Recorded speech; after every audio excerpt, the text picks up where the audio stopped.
నంద్యాల జిల్లాలో పొగాకు రైతులు ఆందోళన చేపట్టారు. నందికొట్కూరు నియోజకవర్గం మిడుతూరు గ్రామంలో మాసుపేట గ్రామంలో ఈ ఘటన జరిగింది. ఐటీసీ కంపెనీ ఎదుట పురుగుమందు డబ్బాలతో రైతులు ఆందోళన చేపట్టారు. ఐటీసీ కంపెనీ ముందు క్వింటాకు 16,000కు కొంటామని అగ్రిమెంట్ చేసుకుందన్నారు.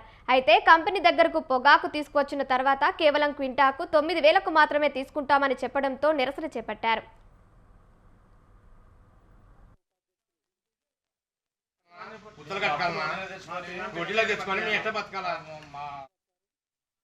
ఒక బొయ్యలో పడ్డాడు నలుగురమే. ఐటీసీ కంపెనీ మేము తెప్పించేది ఐటీసీ కంపెనీకి. వాళ్ళే మాకు వచ్చి పొలంలోకి వచ్చి నాటిచ్చి ఫస్ట్ ట్రిప్ నుండి అన్ని చేసుకుంటూ వచ్చి ఇప్పుడు ఈ రోజుల్లో మాకు ఇంత సతాయింపులు చేస్తున్నారు వాళ్ళు. నేను 3 ఎకరాలు వేసిన, నాకు మద్దతు ధర లేక మద్దతు ధర ఎంత? 16,500 కంపెనీ వాళ్ళు. ఈ రోజు మేము 14,000 కానీ 15,500 కానీ వేయడానికి సిద్ధంగా ఉన్నాం. సరుకు ఫస్ట్ క్వాలిటీ ఉంది. దాని 8,000 9,000 అంటే మా గిట్టడం లేదు. నాకు ఎకరాకు 60,000 ఖర్చు వస్తుంది. దాన్ని ఎకరా 5,000 లెక్క నార తీసుకున్నా.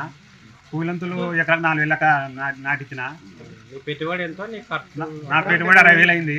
దాంట్లో ఇప్పుడు ఈరోజు 30,000 కూడా రావడం లేదు ఎకరాకు. అది నా పరిస్థితి, నా బాధ. నేను 3 ఎకరాలు వేసిన, నాకు మద్దతు ధర లేక మద్దతు ధర ఎంత? 16,500 కంపెనీ వాళ్ళు. ఈ రోజు మేము 14,000 కానీ 15,500 కానీ వేయడానికి సిద్ధంగా ఉన్నాం. సరుకు ఫస్ట్ క్వాలిటీ ఉంది. దాని 8,000 9,000 అంటే మా గిట్టడం లేదు. నాకు ఎకరాకు 60,000 ఖర్చు వస్తుంది.